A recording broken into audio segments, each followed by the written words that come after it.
Good morning, everyone.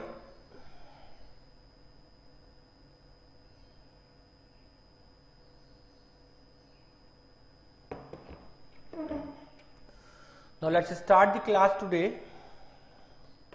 So हम लोगों ने आज डे 2 है एनवायरनमेंट के लेक्चर का।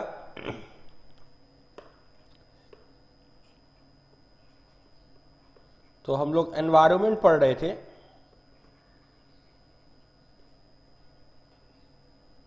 हम लोग पर्यावरण पढ़ रहे थे। कल हम लोगों ने डे 1 में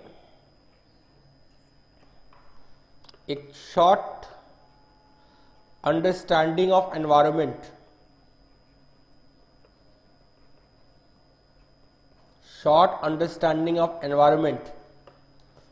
की बात हमने आपको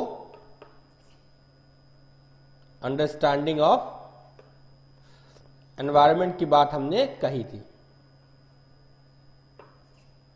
जैसे what is environment,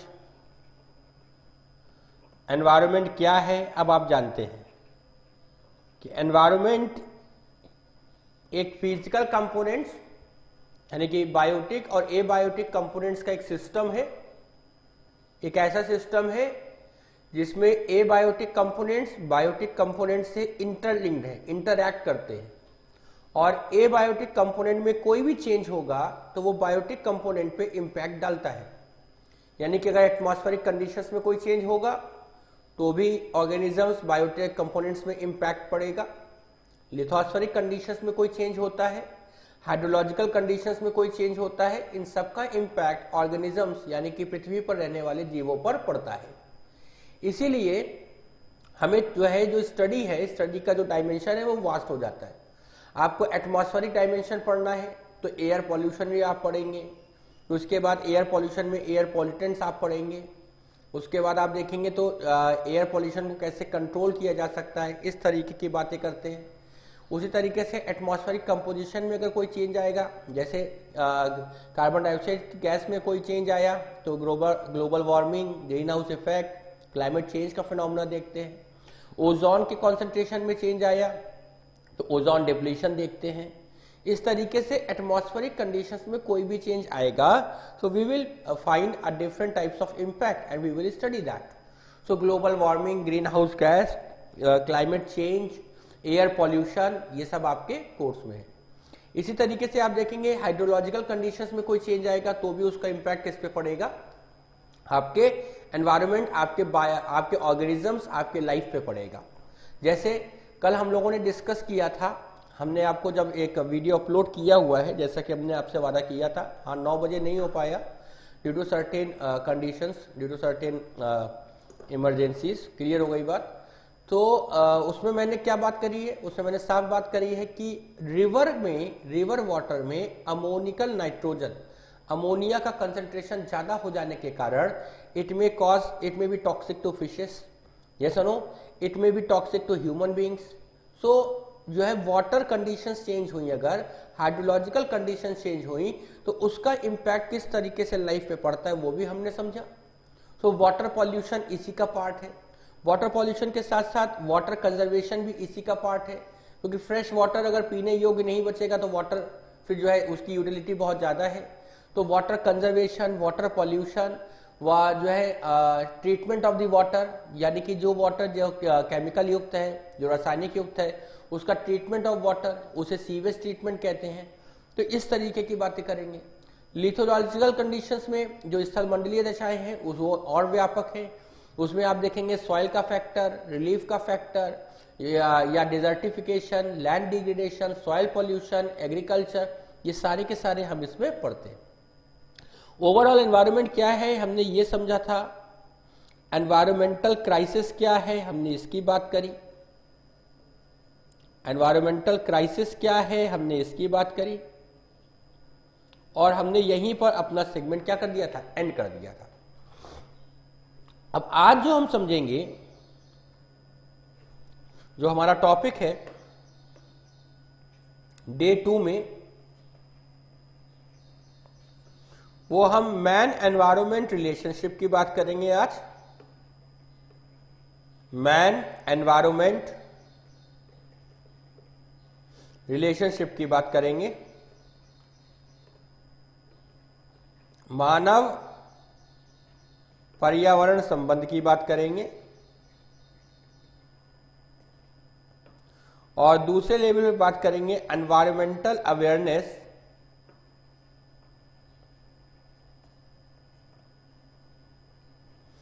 eight international level.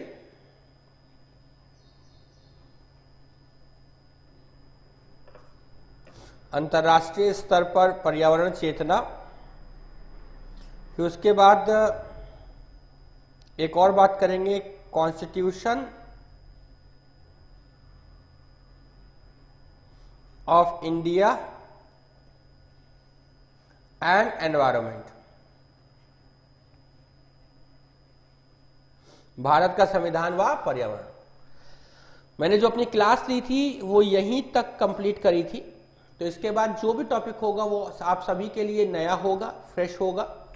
और यकीन मानिए कि यहां तक पढ़ाने के बाद लगभग मैं 360 राउंड कवर कर लेता हूं। तो शुरुआत करते हैं मैन एनवायरमेंट रिलेशनशिप से। हेडिंग डालिए मानव पर्यावरण संबंध। मानव पर्यावरण संबंध, मैन एनवायरमेंट रिलेशनशिप। तो अगर हम मैन एनवायरमेंट रिलेशनशिप की बात करें तो दो तीन चीजें हैं, उसको समझिएगा। हम इसमें 3 फेजेस देखते हैं। एक फर्स्ट फेज आपको मिलेगा, एक सेकेंड फेज मिलेगा और एक आपको थर्ड फेज मिलेगा। क्योंकि इस रिलेशनशिप के 2 ही कंपोनेंट हैं, या तो एक मैन है या तो एक एनवायरनमेंट है। तो दोनों के रिलेशनशिप या तो बहुत मधुर हो सकते हैं, यानी कि बहुत ही स्वीट हो सकते हैं, या एक कंपोनेंट अपने रिलेशनशिप का डोमिनेंस शो करेगा दूसरे कंपोनेंट पर। अक्सर रिश्तों में ऐसा ही होता है, रिलेशनशिप में ऐसा ही होता है कि एक इंसान दूसरे इंसान पर अपने रिलेशन का डोमिनेंस क्या करता है, शो करता है। ये सुनो, तो यहां पर जो 2 कंपोनेंट हैं मैन और एनवायरनमेंट, तो शुरुआत में बिगिनिंग में यानी कि आरंभ में एनवायरनमेंट क्या होगा, पावरफुल होगा और man will be dominated by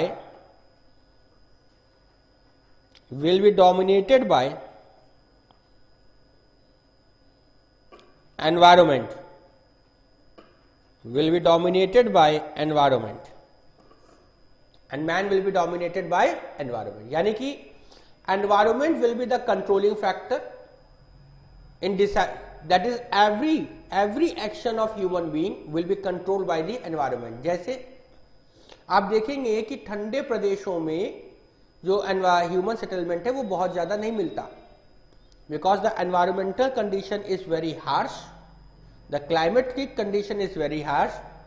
क्योंकि ठंडे प्रदेशों में, पोलर रीजन्स में टेम्परेचर बहुत ज्यादा लो होते हैं, वहां प्रेसिपिटेशन बिल्कुल ना के बराबर होता है, लाइफ बहुत टफ हो जाती है। जैसे अगर हम देखें, हम पोलर रीजन्स की बात करें तो पोलर रीजन्स की बात करते हुए हमें पता चलेगा कि वहां टेम्परेचर कंडीशंस वहां बहुत ही क्या है, तो एक्सट्रीम कोल्ड पाया जाता है। अगर एक्सट्रीम कोल्ड पाया जाता है तो यहां वेजिटेशन भी बहुत ही क्या है ही नहीं। ये सुनो, आइस शीट पाई जाती है, बायोडायवर्सिटी भी बिल्कुल क्या होगी,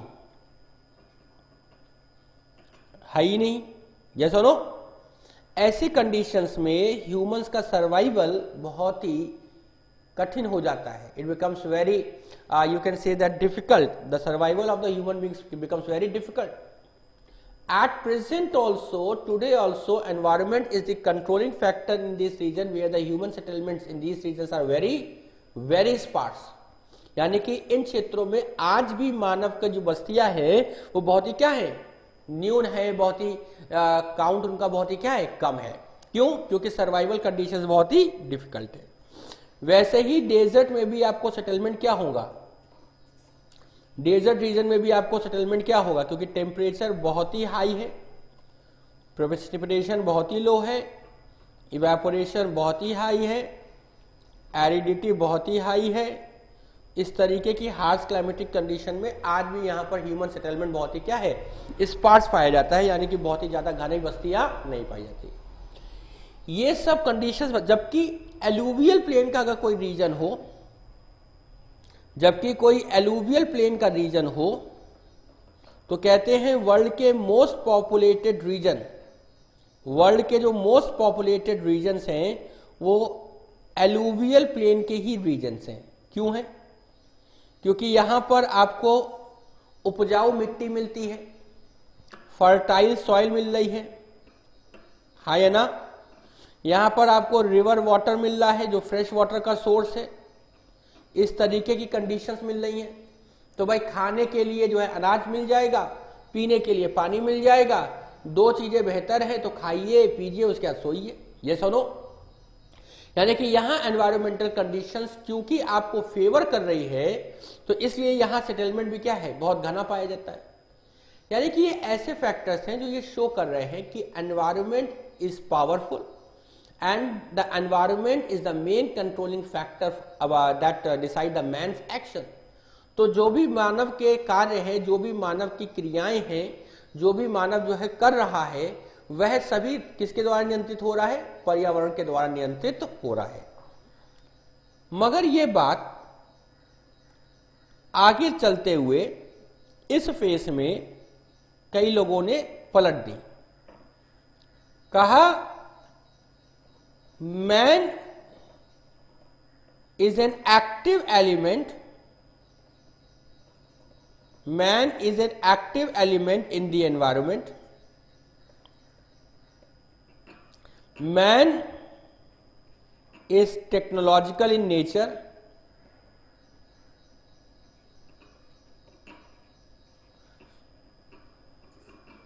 therefore man can bring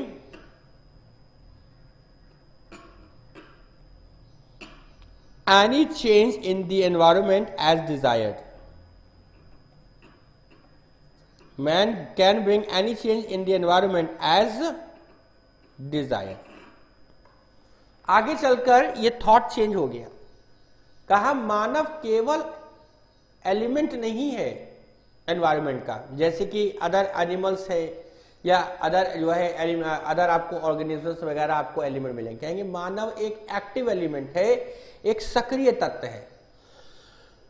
और कहते हैं कि ये एक जो है तकनीकी जो है मैन है, तकनीकी मानव है, तो ये जो चाहे जैसा चाहे परिवर्तन ला सकता है.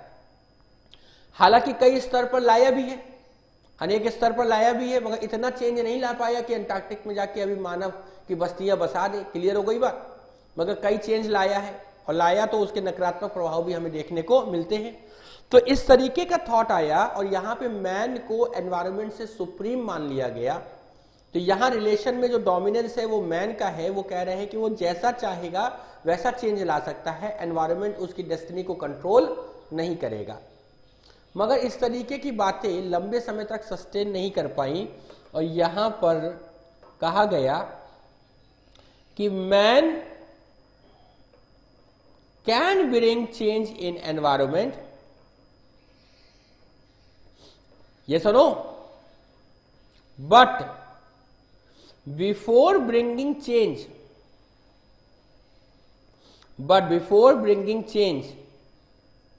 man first think about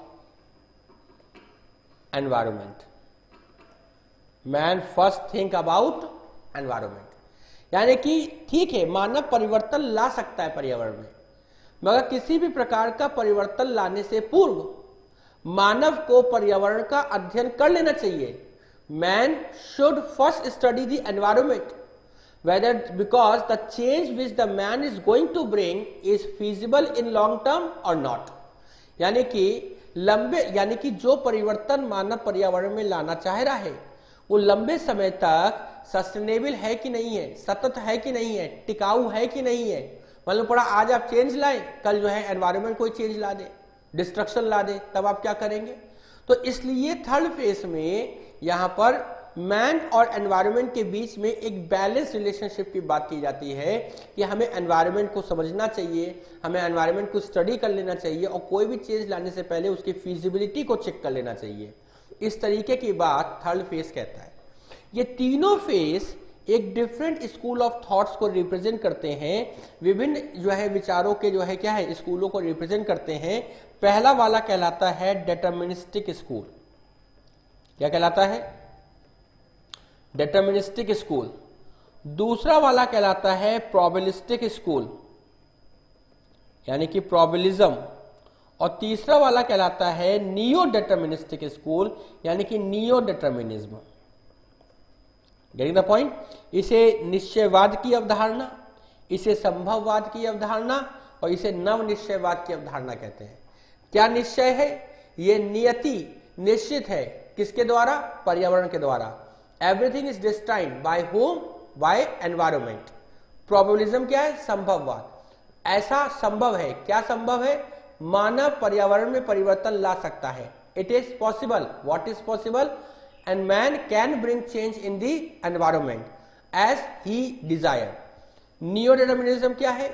जो है नियति निश्चित है, लेकिन but there must be a balance between the environment and the man. दोनों के संबंध में एक संतुलन होना चाहिए।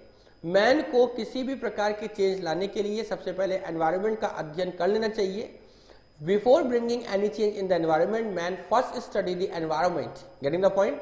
So that it could study that the change brought is feasible in long term और नॉट, ताकि यह देखा जा सके कि जो परिवर्तन मानव ला रहा है वह लंबे समय तक टिक पाएगा या नहीं। Is it done? तो लिखना शुरू करिए।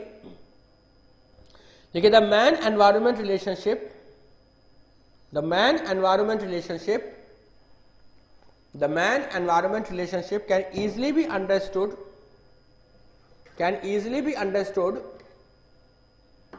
by following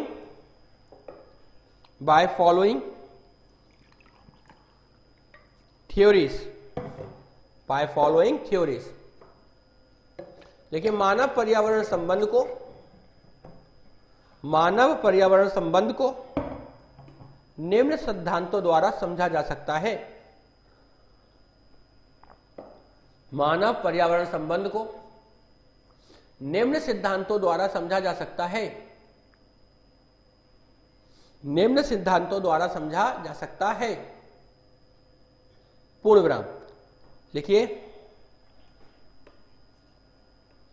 number 1, theory of determinism.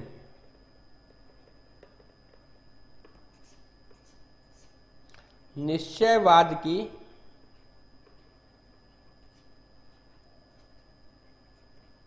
अवधारणा। लिखिए, this school of thought, this school of thought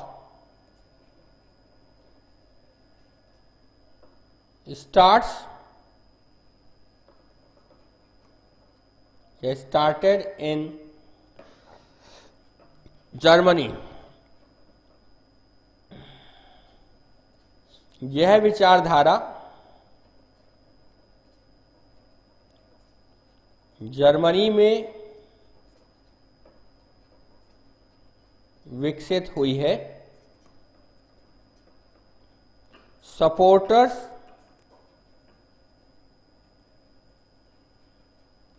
of this school of thought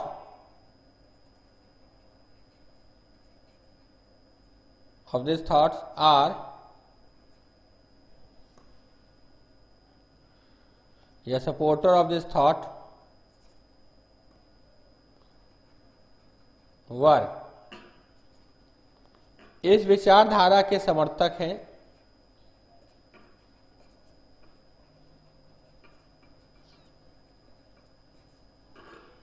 कई समर्थक आपको मिलेंगे। कार्ल रिटर, वान हम्बोल्ट,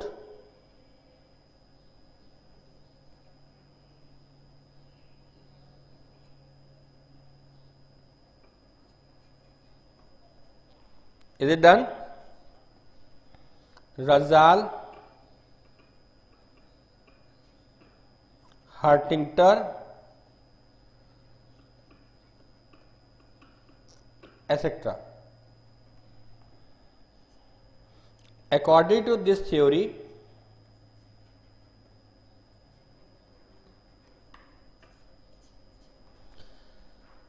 इस सिद्धांत के अनुसार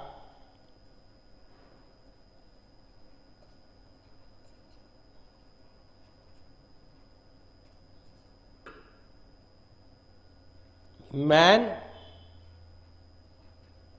is one of the element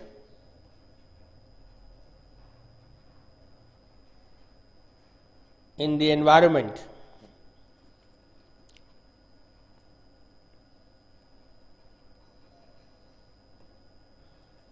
Environment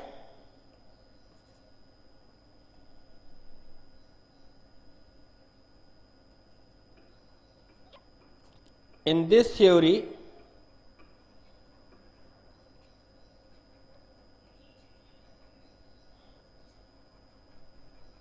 is considered to be powerful,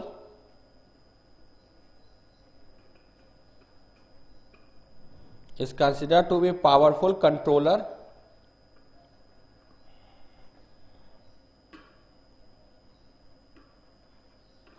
such that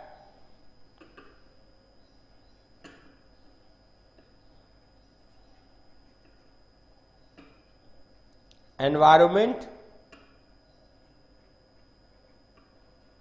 by all means have impact on man's action.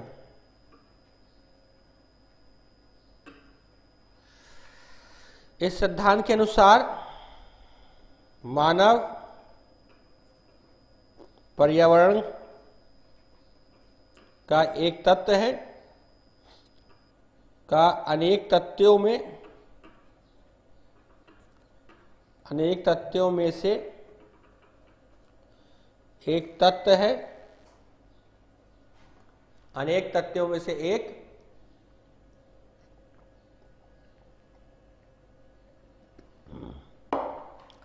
तत्व है। इस सिद्धांत में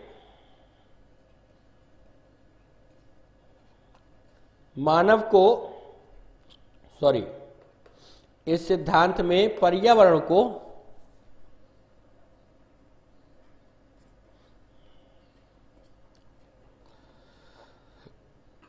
एक शक्तिशाली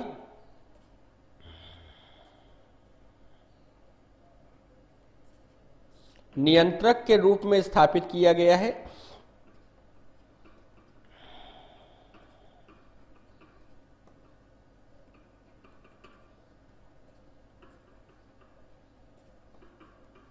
तथा यह विचार है कि मानव के सभी प्रकारों पर पर्यावरण का प्रभाव होता है।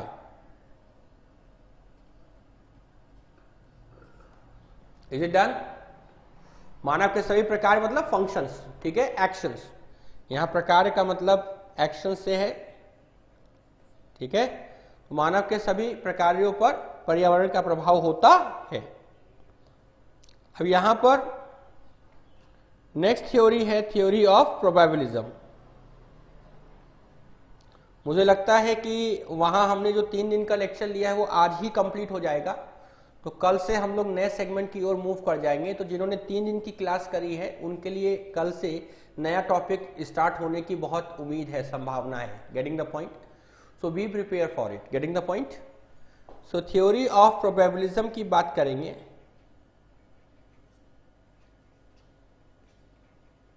थ्योरी ऑफ प्रोबेबिलिज्म की बात करेंगे।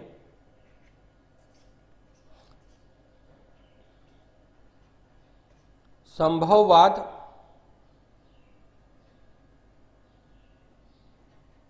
की अवधारणा की बात करेंगे।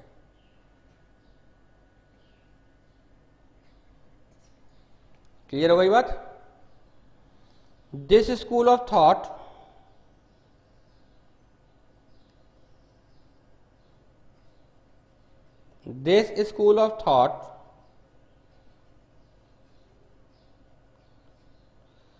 was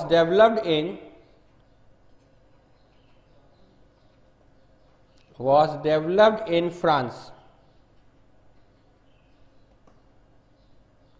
यह विचारधारा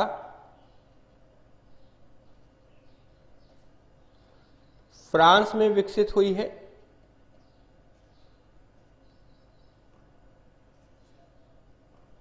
यह विचारधारा फ्रांस में विकसित हुई है।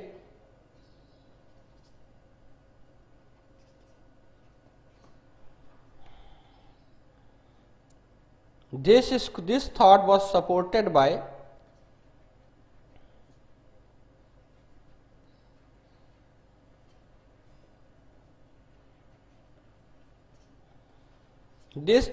supported by Vidal de la. Clear हो गई बात? यह विचारधारा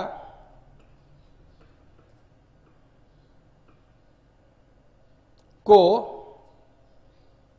विडाल डी ला का समर्थन प्राप्त था।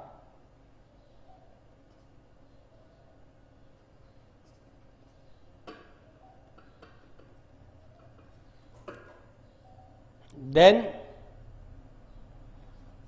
according to this theory,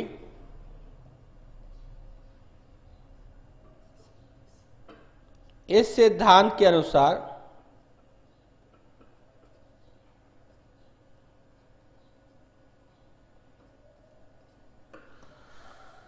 man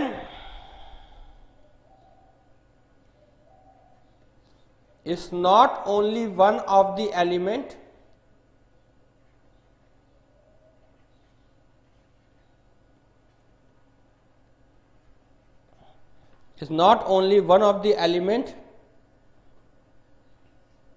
of environment,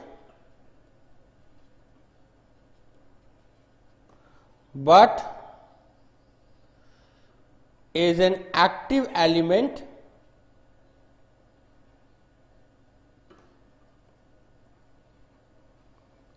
of environment।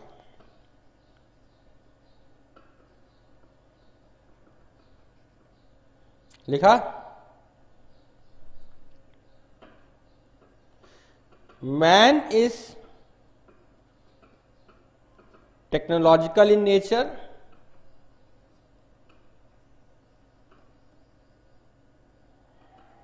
thus can induce, thus man can bring any change in environment as desired,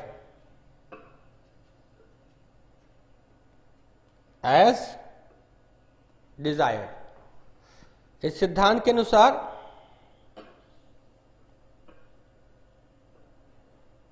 मानव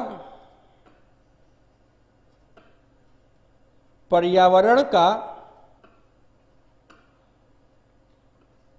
अनेक तथ्यों में से एक तत्व मात्र ही नहीं है,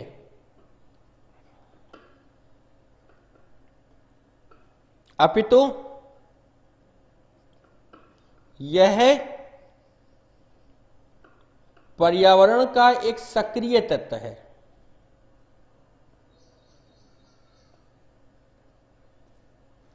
एक सक्रिय तत्व है। इस सिद्धांत के अनुसार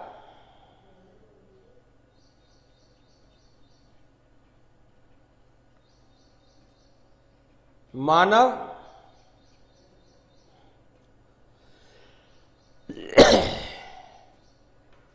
एक तकनीक प्रकृति का है या एक तकनीकी मानव है।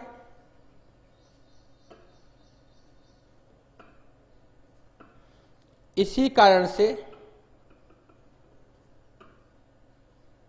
कारण से मानव पर्यावरण में इच्छा अनुसार परिवर्तन करने में सक्षम है। परिवर्तन करने में सक्षम है। देन नेक्स्ट थ्योरी है थ्योरी ऑफ नियो डिटर्मिनिज्म।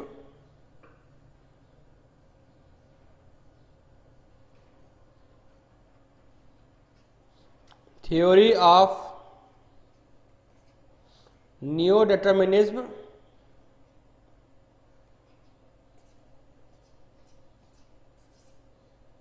नव निश्चयवाद की अवधारणा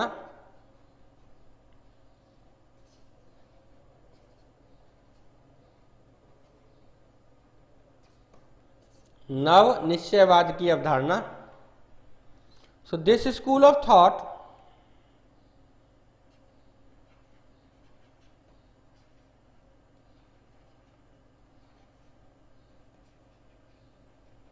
was developed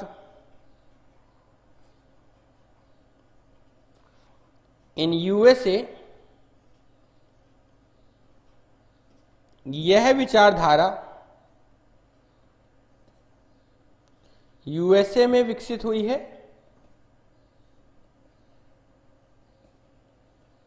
यह विचारधारा यूएसए में विकसित हुई है। This thought was supported by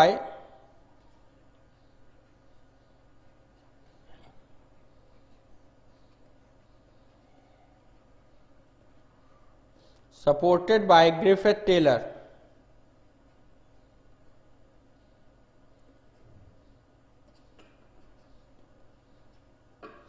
इस विचार के मुख्य समर्थक ग्रिफिथ टेलर थे।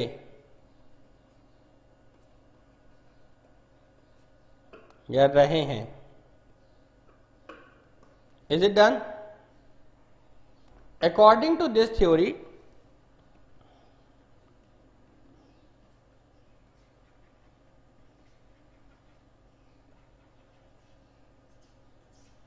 इस सिद्धांत के अनुसार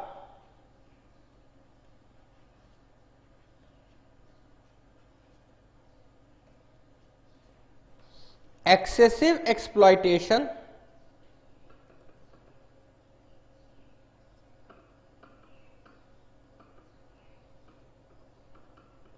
of environment is destructive in nature।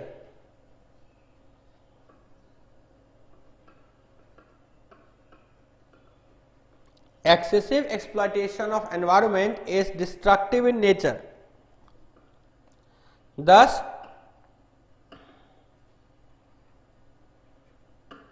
man should maintain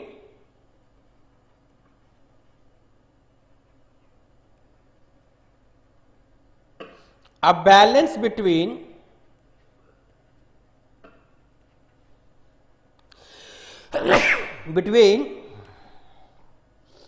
its want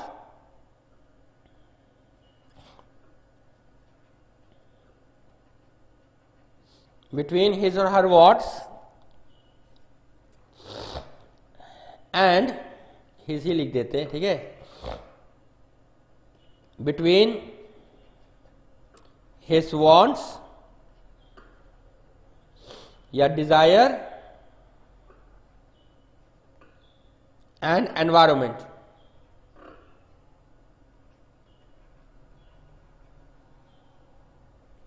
Is it done?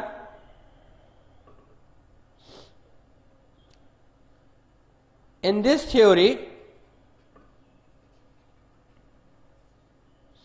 it is said that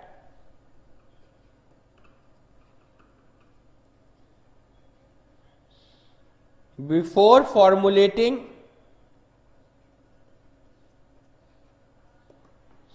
any development policy,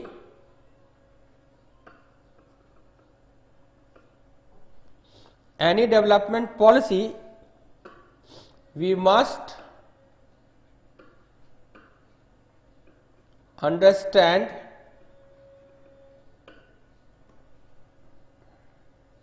the environment first.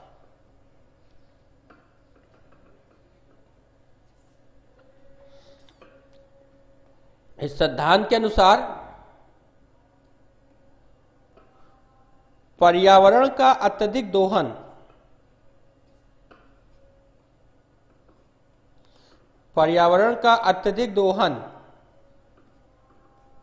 विनाशकारी है।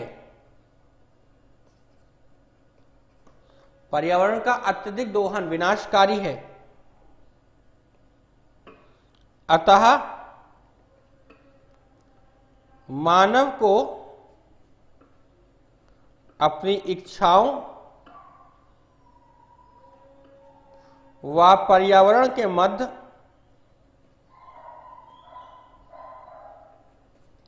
संतुलन बनाने की आवश्यकता है।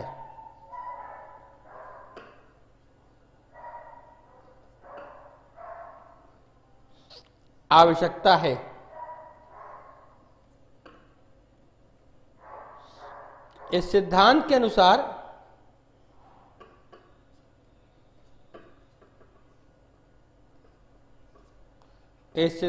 अनुसार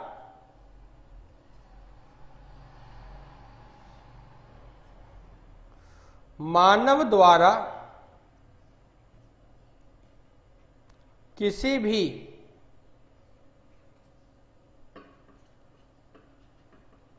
विकास नीति के क्रियान्वयन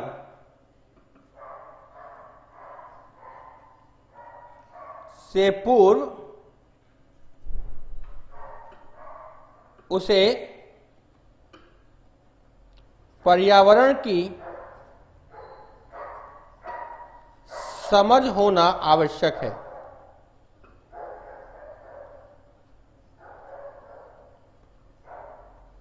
अगर ऐसा है, पर्यावरण की समझ होना आवश्यक है, तो इसका मतलब है कि this theory basically talks about the concept of sustainable development. Yes और no?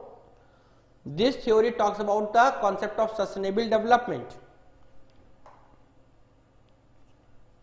Thus, theory of neo-determinism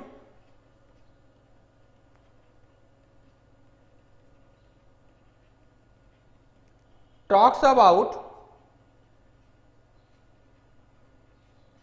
the concept of sustainable development।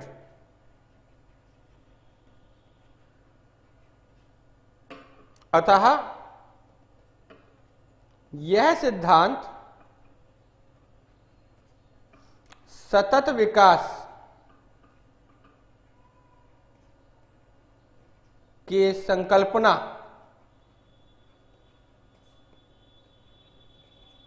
की बात करता है। सो सस्टेनेबल डेवलपमेंट क्या है? What is sustainable development? सतत विकास क्या है, यह भी हम लोग आगे पढ़ेंगे। तो एक कहीं नोट लिख लीजिए, sustainable development will be discussed later. सतत विकास की आगे चर्चा होगी। एक नोट लिख लीजिए, सस्टेनेबल डेवलपमेंट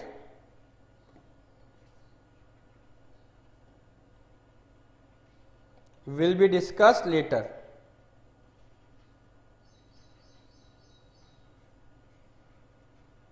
सतत विकास की आगे चर्चा होगी, यस और नो? सतत विकास की आगे चर्चा होगी। मुझे उम्मीद है सबने लिख लिया होगा।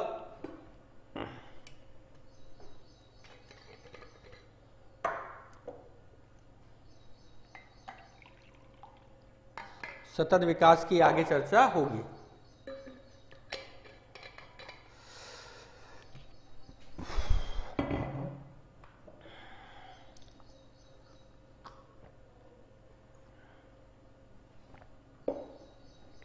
अब हम आगे बात करें, अगर हम तीनों थ्योरीज को देखें, इफ वी ड्रॉ कंक्लूजन, अगर हम निष्कर्ष निकालें तो सबसे पहला निष्कर्ष यह निकलता है कि जो डेवलपमेंट था, जो विकास था, वो initially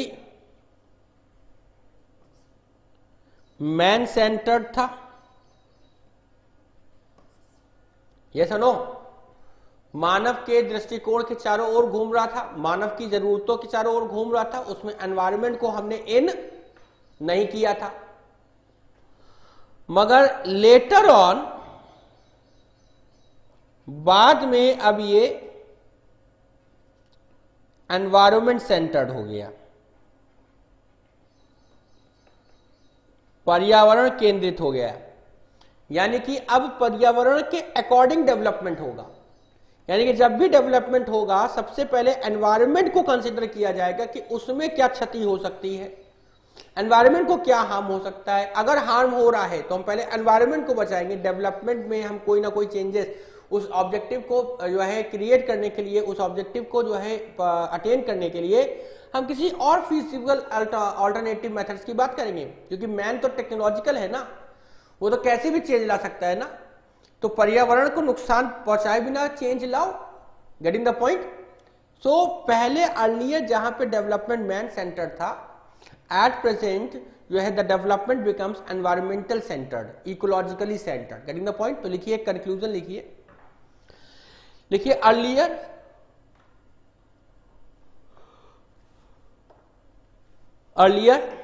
the development was man centered. Earlier the development was man centered, where the desire and the wants of the human, where the desire and the wants of the human was emphasized, where the desire and human wants was emphasized, while the impact on the environment was ignored, while the impact on the environment was ignored, while the impact on the environment was ignored। देखा? while the impact on the environment was ignored। Hindi में लिखिए, देखिए आरंभिक चरण में या पूर्व के कालों में विकास मानव केंद्रित था,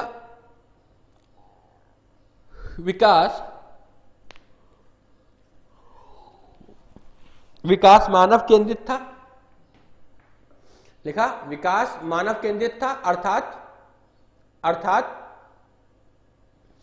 पर्यावरण पे उत्पन्न होने वाले प्रभाव, पर्यावरण पे उत्पन्न होने वाले प्रभाव, पर्यावरण पे उत्पन्न होने वाले प्रभाव को अनदेखा कर, पर्यावरण पे उत्पन्न होने वाले प्रभाव को अनदेखा कर मानवीय इच्छाओं की पूर्ति पर आवश्यकता से अधिक बल दिया जाता था। मानवीय इच्छाओं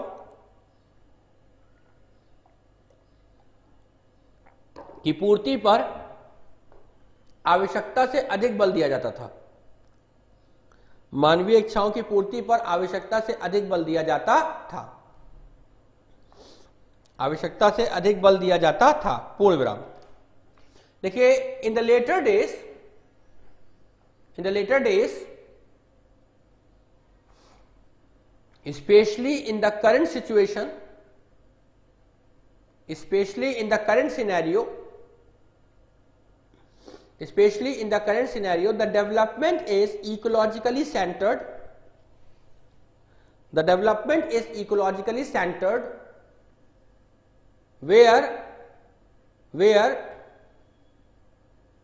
the development and the fulfillment of any human wants, where the development and the fulfillment of any human wants assess the impacts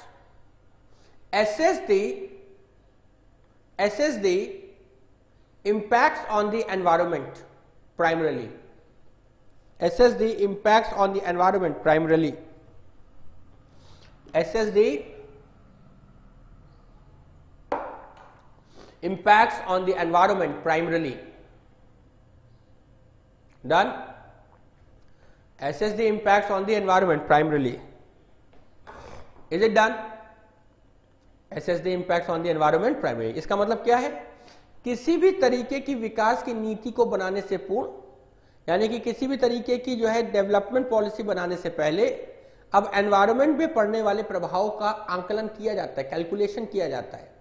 clear हो गया? तो लिखिए, बाद के कालों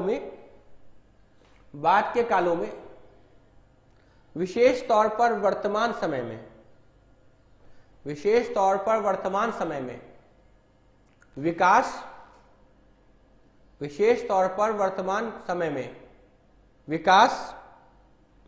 पर्यावरण केंद्रित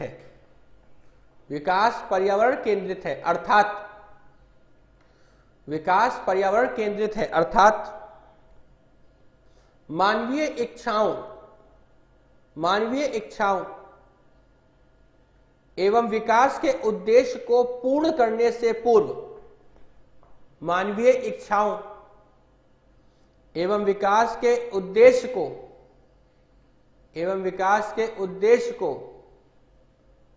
पूर्ण करने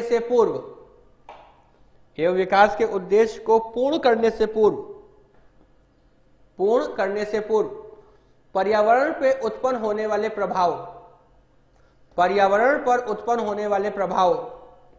का आकलन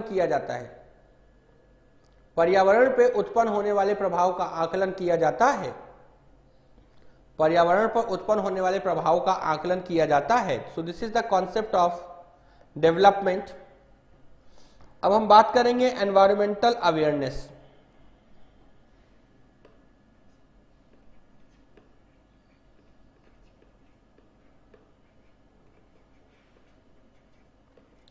एनवायरमेंटल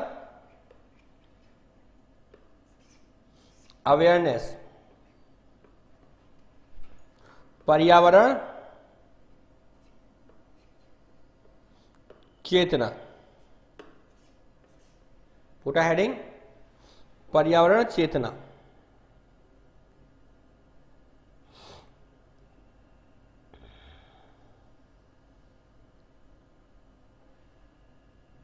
Is it done?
क्या बात करने जा रहे थे हम लोग? तो हम लोग एनवायरमेंटल अवेयरनेस की बात करने जा रहे थे, पर्यावरण चेतना की बात करने जा रहे थे। यहां पर अगर हम एनवायरमेंटल अवेयरनेस, पहले सुनिएगा, एट इंटरनेशनल लेवल की बात करें, अंतर्राष्ट्रीय स्तर की बात करें, अंतर्राष्ट्रीय स्तर पर बात करें अगर, इज इट डन? तो हमें यह देखने को मिलता है कि for the first time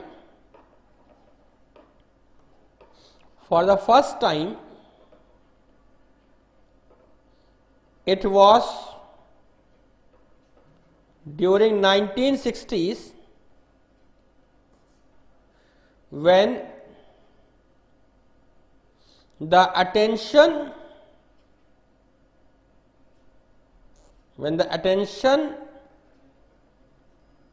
towards environment was drawn। मैं लिखा दूंगा अभी, सुनिए। 1960 में पहली बार पर्यावरण के प्रति अटेंशन ड्रॉ की गई, यानी कि ध्यान आकर्षित किया गया, ध्यान केंद्रित किया गया। यह वो समय था जब राकेल कार्सन, राकेल कार्सन ने अपनी बुक लॉन्च की, साइलेंट स्प्रिंग। क्या लॉन्च करी? अपनी बुक लॉन्च करी, साइलेंट स्प्रिंग। इसी में कहते हैं कि IUCN की वो रेड डेटा बुक पब्लिश की गई और स्पीशीज पे होने वाले अत्याचार, उनके जो है एक्सटिंक्शन वगैरह की बात की गई। तो राकेल कार्सन ने पहली बार अपनी बुक लॉन्च करी, साइलेंट स्प्रिंग, और उसमें एनवायरनमेंट के प्रति लोगों को जागरूक किया या उनका जो है ध्यान केंद्रित किया। यानी कि ले दे के अब बातें उठना क्या है, शुरू हो चुकी थी। यानी कि पहली बार किसी बुक ने, किसी पुस्तक ने, क्लियर हो गई बात, किसी राइटर ने ये कोशिश करी है कि जो है वो एक टोन, एक जो है माहौल सेट करे, किसके लिए? एनवायरमेंटल मूवमेंट के लिए, पर्यावरण आंदोलन के लिए। इसी के बाद आप देखेंगे 1970s में, कहां पर? 1970s में एक ब्रिटिश बायोलॉजिस्ट थे। कौन थे? ब्रिटिश बायोलॉजिस्ट थे। इन्होंने भी एनवायरमेंटल कंजर्वेशन और ह्यूमन वांट्स के बीच में बैलेंस मेंटेन करने की बात कही। इस हाइपोथेसिस को गेया हाइपोथेसिस के नाम से जाना जाता है। किस नाम से जाना जाता है? गेया हाइपोथेसिस के नाम से जाना जाता है। और इसके बाद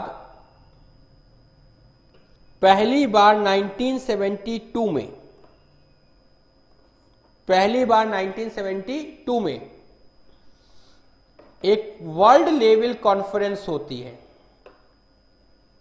एक फर्स्ट वर्ल्ड लेवल कॉन्फ्रेंस होती है, वॉज हेल्ड, जिसे स्टॉकहोम कॉन्फ्रेंस कहते हैं,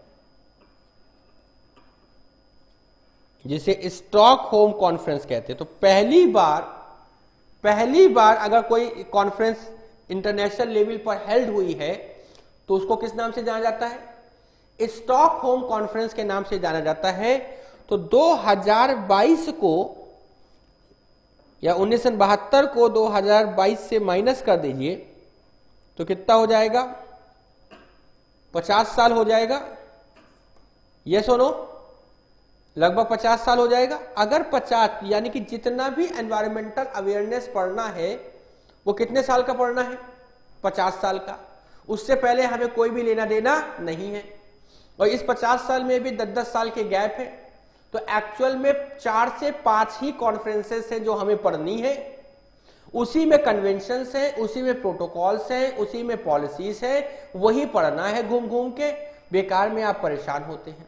क्लियर हो गई बात? क्या बोला मैंने? बेकार में आप परेशान होते हैं। Is it done?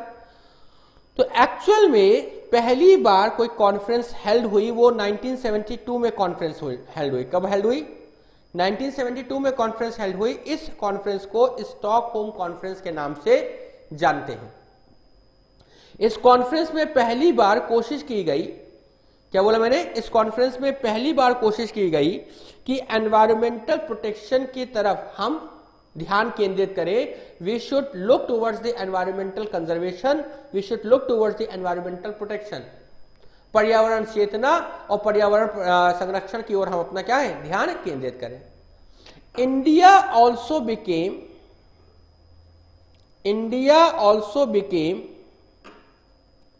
signatory to Stockholm Conference. India also became signatory to Stockholm Conference. समझ में आया? भारत भी स्टॉकहोम कॉन्फ्रेंस का क्या रहा है? हस्ताक्षर करता रहा है, सिग्नेटरी रहा है। और जैसे ही ये सिग्नेटरी यहां पर हुआ तो आप देखेंगे कि 1972 से 1986 के बीच में भारत ने, क्या बोला मैंने? भारत ने अनेक कानून लागू किए हैं, अनेक कानून लागू किए हैं, अनेक कानून लागू किए हैं। जैसे आप देखेंगे वायु प्रदूषण या air pollution, air prevention and control of pollution act लागू किया, and control of pollution act लागू किया। Water prevention and control of pollution act लागू किया, and control of pollution act लागू किया। वाइल्ड लाइफ प्रोटेक्शन एक्ट लागू किया। तो भारत ने भी, क्योंकि भारत स्टॉकहोम का सिग्नेटरी था, तो भारत ने भी यहां कई कदम उठाए। फॉरेस्ट एक्ट लागू किया, फॉरेस्ट कंजर्वेशन एक्ट लागू किया। Getting the point? इस तरीके से कई एक्ट 1972 से 1986 के बीच में भारत में भी लागू किए गए। हालांकि ये एक्ट किसी एक पर्टिकुलर एरियाज को ही टारगेट कर रहे थे, किसी एक स्पेसिफिक एरियाज को ही क्या कर रहे थे? टारगेट कर रहे थे। जैसे एयर पॉल्यूशन को टारगेट कर रहा है। Water prevention and control of pollution, water pollution को टारगेट कर रहा है। Wild life protection act, wild life conservation यानी कि स्पीशीज की तरफ प्रोटेक्शन की ओर टारगेट कर रहा है। उसी तरीके से आप देखेंगे फॉरेस्ट कंजर्वेशन एक्ट डिफॉरेस्टेशन के इश्यूज को टारगेट कर रहा है। इस तरीके से भारत में भी जो है डोमेस्टिक लेवल पर भी क्या हुए? काफी कदम उठाए गए। इससे दो बातें समझ में आती है कि इंटरनेशनल लेवल पर एनवायरनमेंट में जो भी घटित होगा एनवायरनमेंट से रिलेटेड, वो सारा का सारा उसका इंपैक्ट कहां पड़ेगा? डोमेस्टिक लेवल पर पड़ेगा। यानी कि भारत में पर्यावरण के क्षेत्र में, एनवायरनमेंट के एरियाज में जो भी कदम उठाए गए हैं, जो भी स्टेप्स उठाए गए हैं, उसका वो सबका सब कहां से गवर्न हो रहा है? इंटरनेशनल ऑर्डर से गवर्न हो रहा है, इंटरनेशनल कॉन्फ्रेंस से गवर्न हो रहा है। तो स्टॉकहोम कॉन्फ्रेंस हुई, भारत ने सिग्नेचर किया और भारत ने भी अपने यहां कई कदम उठाए और इसकी वजह से कई कानून लागू हुए। मगर ऐसा कोई भी कानून नहीं बना था जो बड़े स्तर पर सभी एनवायरमेंटल इश्यूज को यूनिवर्सली डील कर सके। और कहां तक हम हर स्पेसिफिक इशू के लिए हम कहां तक एक नया जो है कानून बनाते रहेंगे? भारत इस बात को समझ रहा था। और जो है 1986 से पहले भारत में भोपाल गैस ट्रेजेडी भी हो गई, भोपाल गैस त्रासदा भी हो गई।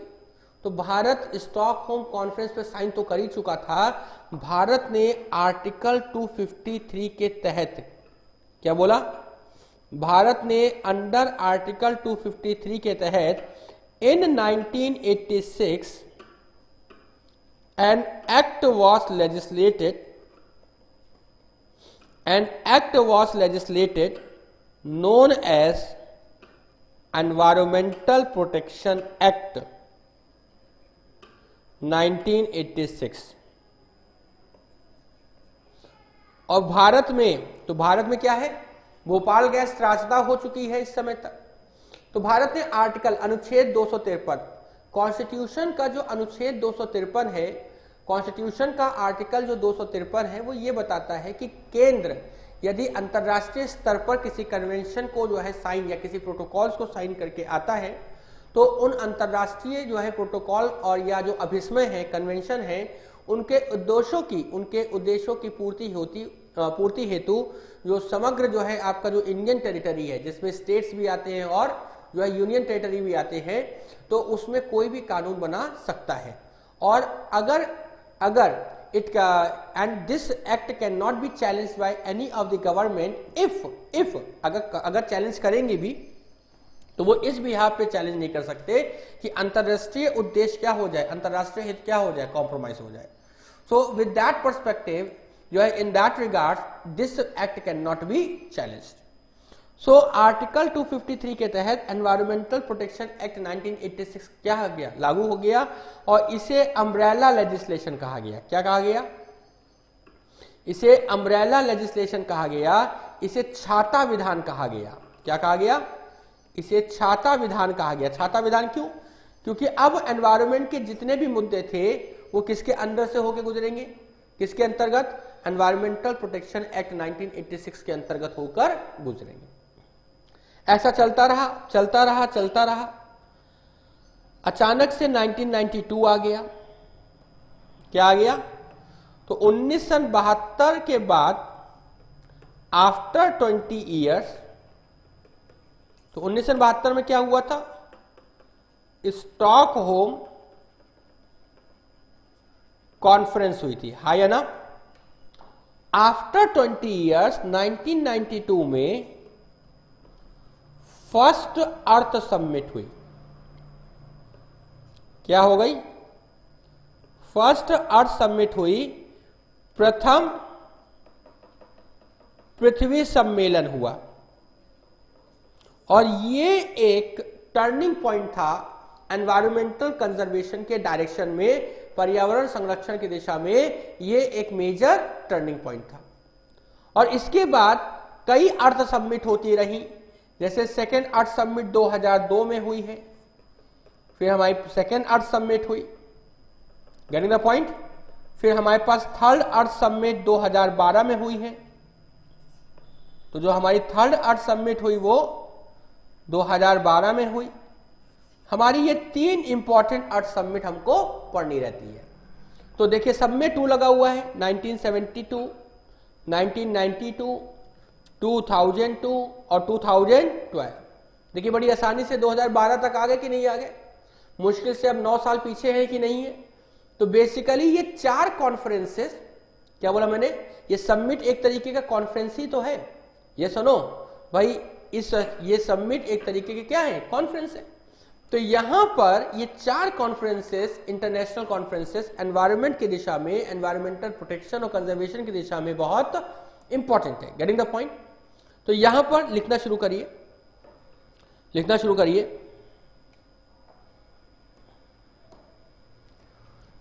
देखिए,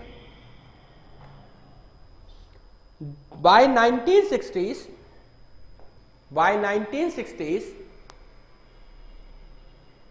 लिखा, the adverse environmental impact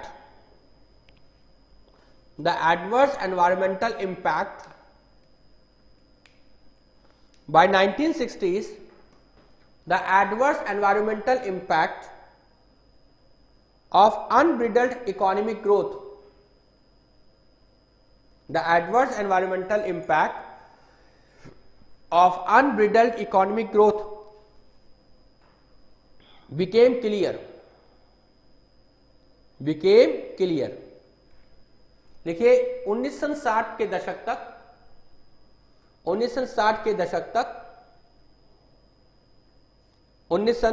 दशक तक अनियंत्रित आर्थिक वृद्धि अनियंत्रित आर्थिक वृद्धि, अनियंत्रित आर्थिक वृद्धि के फलस्वरूप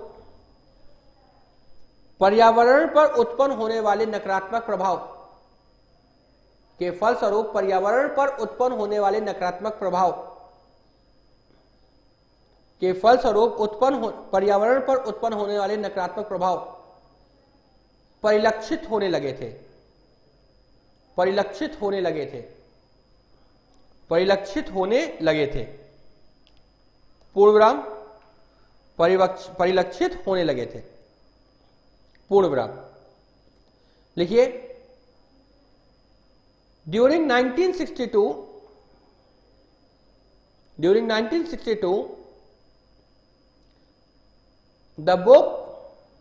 the book named Silent Spring, the book named Silent Spring written by Rachel Carson, the book named Silent Spring written by Rachel Carson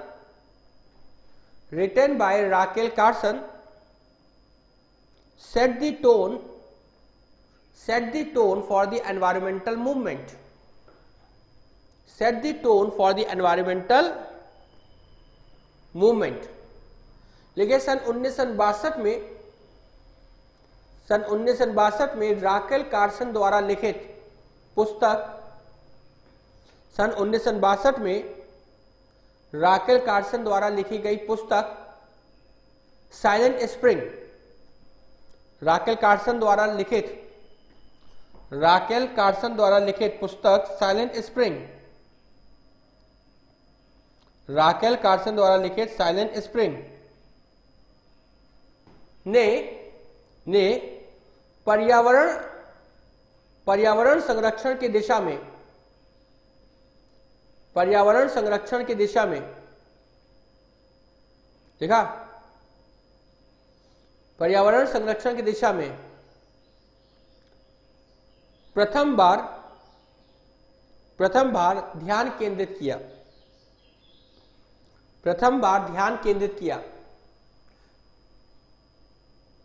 या पर्यावरण संरक्षण की दिशा में प्रथम नींव रखी। क्लियर हो गई बात? या प्रथम बार ध्यान केंद्रित किया, फुल स्टॉप। लिखिए, इन 1970s British biologist James Lovelock, British biologist नाम है इनका James Lovelock, British biologist James Lovelock gave the Gaia hypothesis,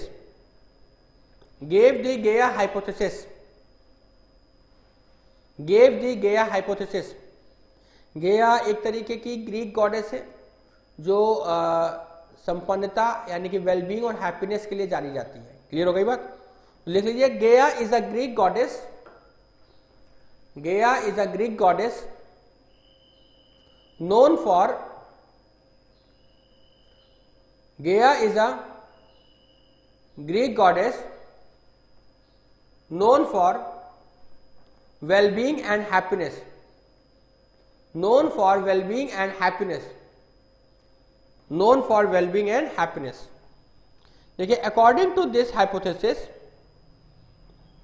and according to this hypothesis, लिखा, and according to this hypothesis, an important, लिखिए, an importance to the development, an importance to the development, comma, human wants should be focused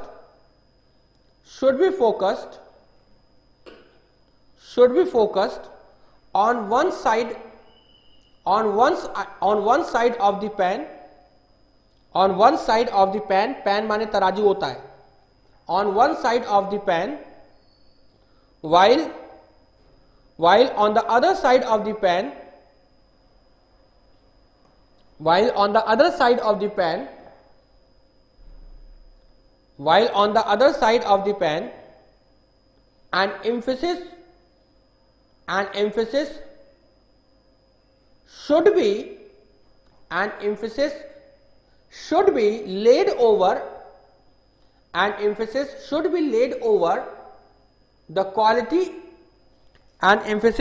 laid over the quality and the conservation of the environment. An emphasis should be laid over quality and the conservation of the environment. Quality and conservation of the environment. देखिए इस सिद्धांत के अनुसार, अगर हिंदी में लिखाते पहले, देखिए सन 1970 के दशक में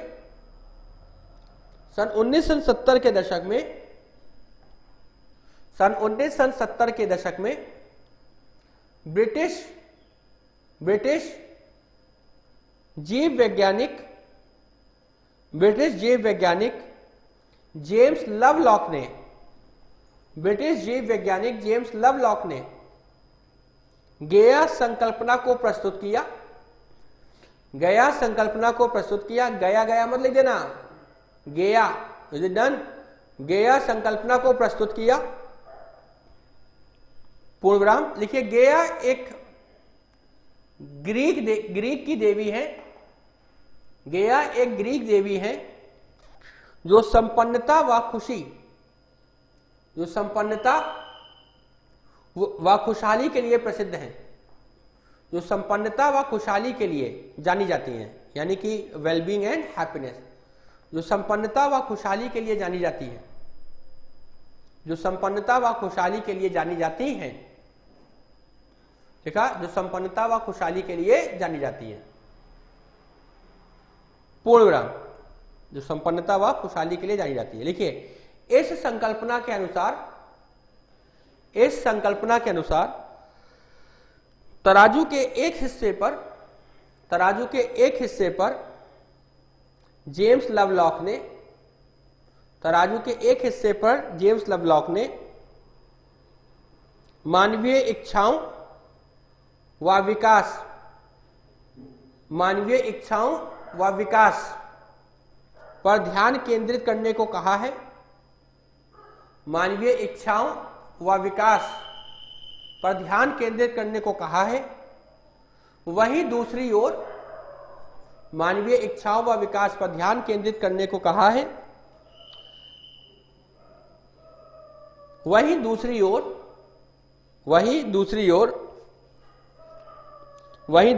तराजू के दूसरे हिस्से पर इन्होंने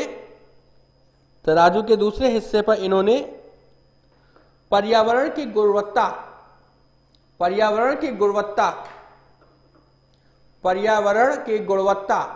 व संरक्षण की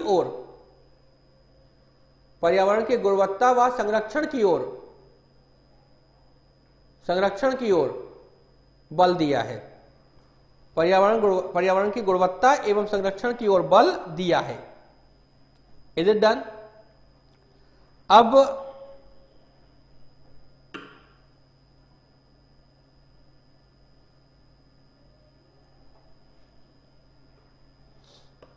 यहां पर लिखिए 1972 कॉन्फ्रेंस.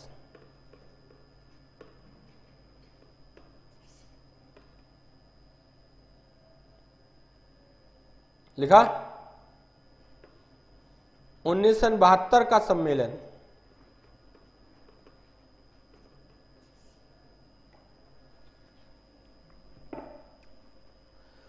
देखिए the first collective international initiative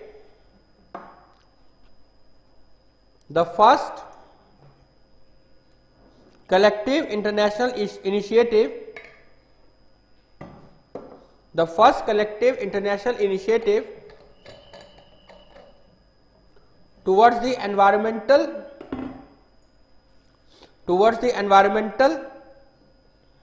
conservation and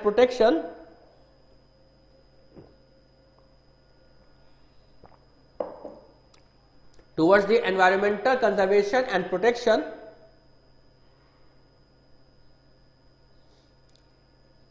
is seen as United Nations Conference is seen as United Nations Conference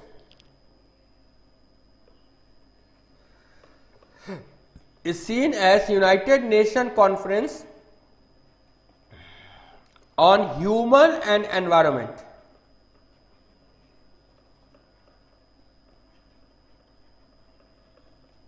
Is seen as United Nations Conference on Human and Environment.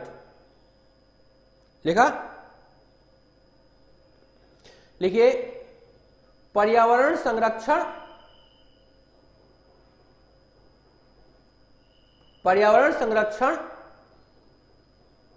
की दिशा में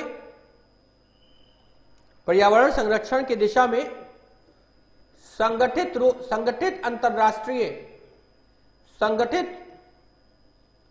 से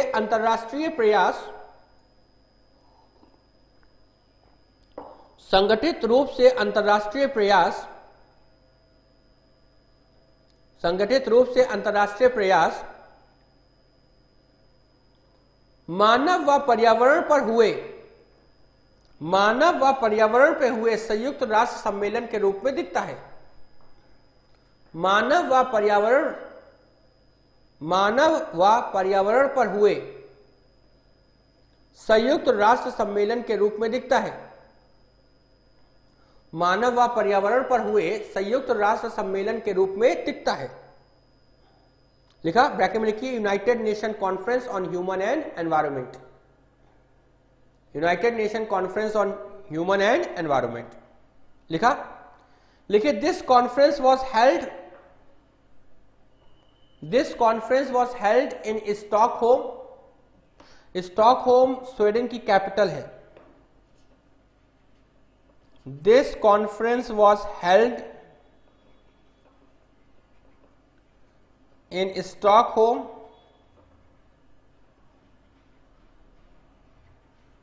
कैपिटल ऑफ स्वीडन। लिखा? Sweden Europe में है। Clear हो गई बात? तो लिखिए this conference was held in Stockholm capital of Sweden in 1972 where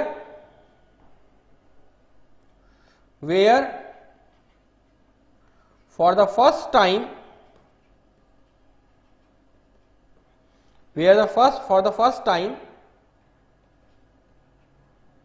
environmental issues were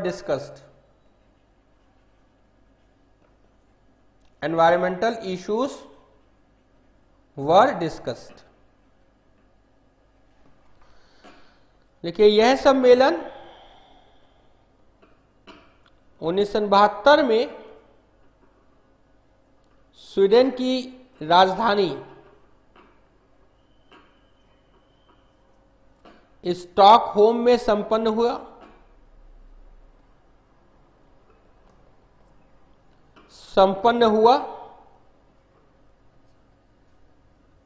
जहां प्रथम बार पर्यावरणीय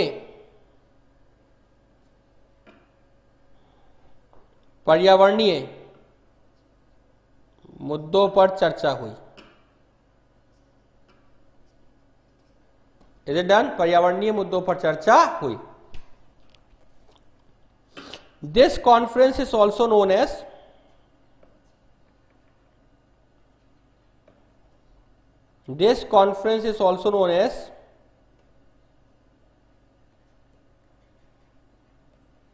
स्टॉकहोम कॉन्फ्रेंस। इस सम्मेलन को स्टॉकहोम सम्मेलन के नाम से भी जाना जाता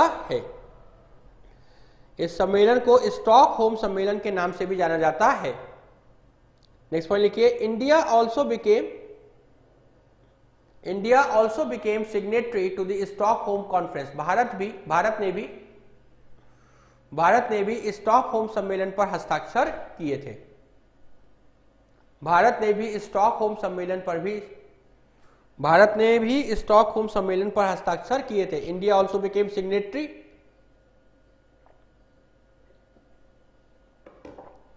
to Stockholm conference. Is it done? अब क्या हुआ? 1983 क्या है? इन 1983 एक कमीशन सेटअप किया गया। यूनाइटेड नेशन ने क्या किया? एक कमीशन सेटअप किया।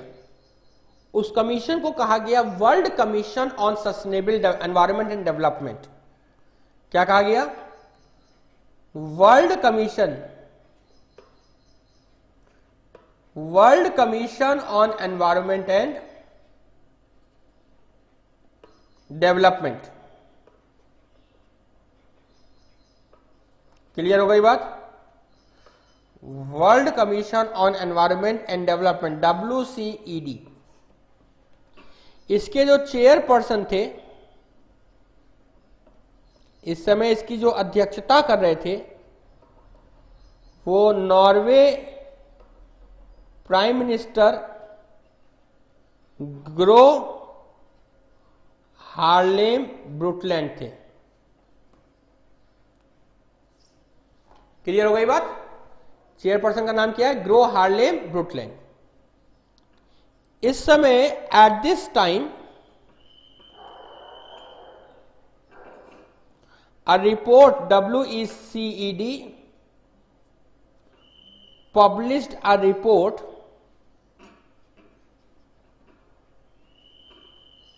called as Brundtland report। Clear हो गई बात? Called as Brundtland report।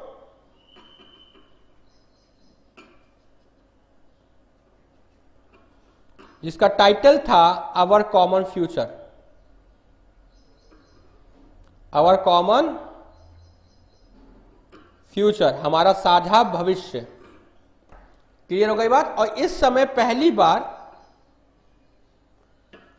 For the first time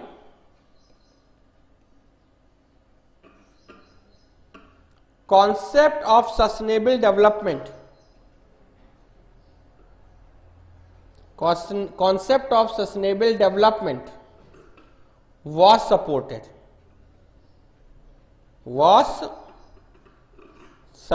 getting the point? आज कॉन्सेप्ट को सपोर्ट किया जा रहा है, कल सस्टेनेबल डेवलपमेंट के कॉन्सेप्ट को अपना लिया जाएगा। तो लिखिए जल्दी से। इन 1983 the United nation setup, in 1983 the United Nations set up a commission known as World Commission on Environment and Development, known as World Commission on Environment and Development, known as World Commission on Environment and Development, bracket में लिखिए WCED, World Commission on Environment and Development. देखिए the chairperson of this commission was the chairperson of this commission was Gro Harlem ब्रुटलैंड,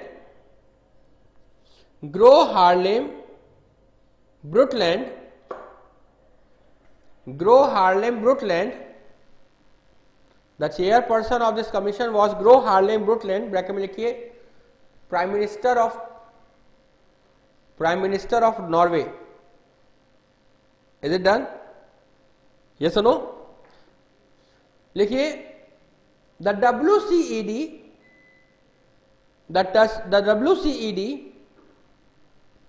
WCED at this time published a report. The WCED at this time published a report, the WCED at this time published a report titled as Our Common Future, titled as Our Common Future, titled as Our Common Future, लिखा, full stop, titled as Our Common Future. देखिए, this report is also called as Brundtland report. This report is also called as Brundtland report, and the report emphasized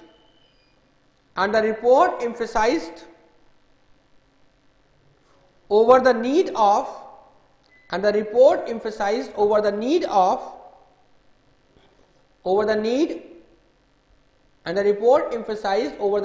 for an integration of report emphasized for the need of an integration of economic and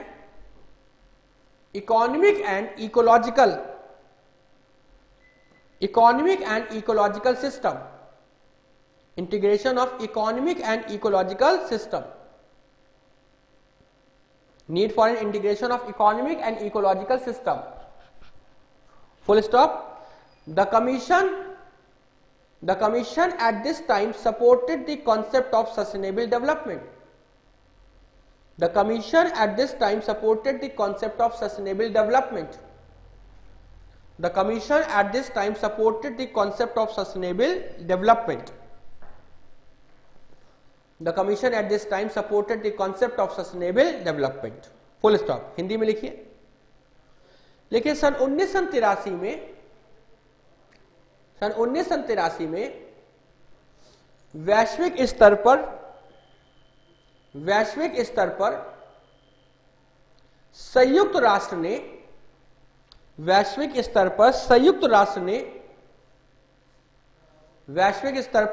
राष्ट्र ने एक आयोग का गठन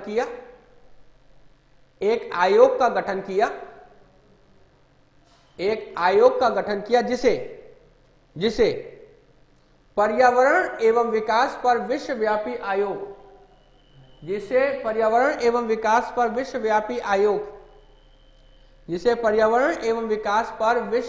आयोग के नाम से जाना जाता है. जिसे पर्यावरण एवं विकास पर विश्वव्यापी आयोग के नाम से जाना जाता है. ब्रैकेट में लिखिए, वर्ल्ड कॉन्फ्रेंस या world Commission on Environment and development. World Commission on Environment and Development, bracket में लिखिए, world Commission on Environment and development, WCED लिखा. देखिए, इस समय इसकी अध्यक्षता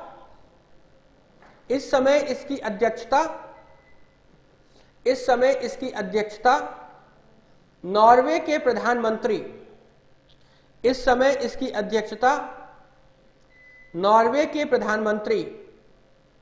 ग्रो हार्लेम ब्रुटलैंड द्वारा की गई. इस समय इसकी अध्यक्षता नॉर्वे के प्रधानमंत्री ग्रो हार्लेम ब्रुटलैंड द्वारा की गई. ग्रो हार्लेम ब्रुटलैंड द्वारा की गई. पूर्ण विराम. लिखिए, इस समय WCED ने एक रिपोर्ट प्रस्तुत की. इस समय WCED ने एक रिपोर्ट प्रस्तुत की जिसे ब्रुटलैंड रिपोर्ट के नाम से भी जाना जाता है.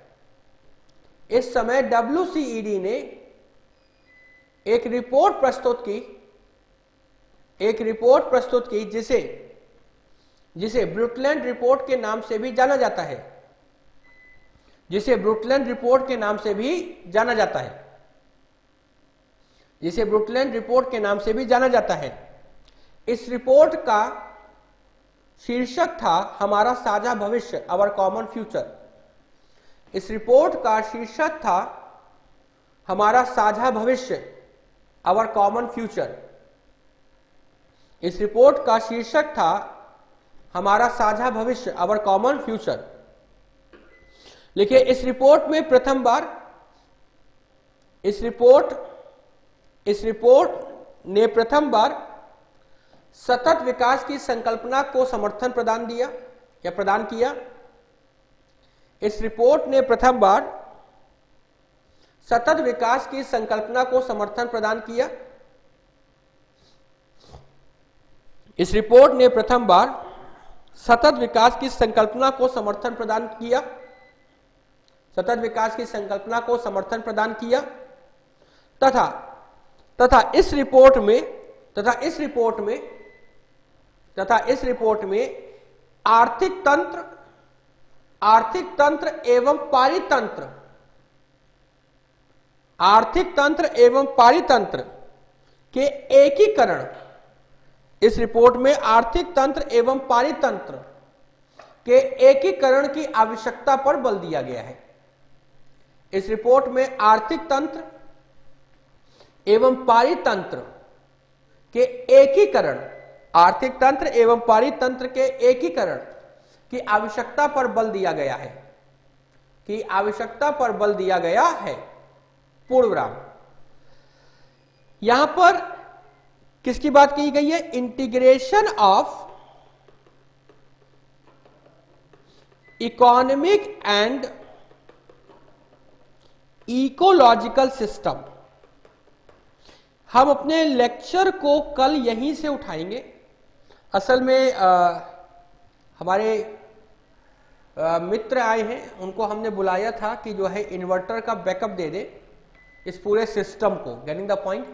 क्योंकि लाइट समर डेज चल रहे हैं तो लाइट अक्सर चली जा रही है और अभी चली गई है, एग्जैक्टली अभी चली गई है। वो तो यूपीएस का बैकअप है तो चल रहा था सिस्टम, तो इन्वर्टर से इसको कनेक्ट करा दे ताकि लगातार स्मूथली क्लास चलती रहे। Is it done? सो आज हम अपनी क्लास को अब यहीं पर होल्ड कर रहे हैं। It will take around half an hour और 45 मिनट्स जो पूरा सेटअप जो है तैयार होगा।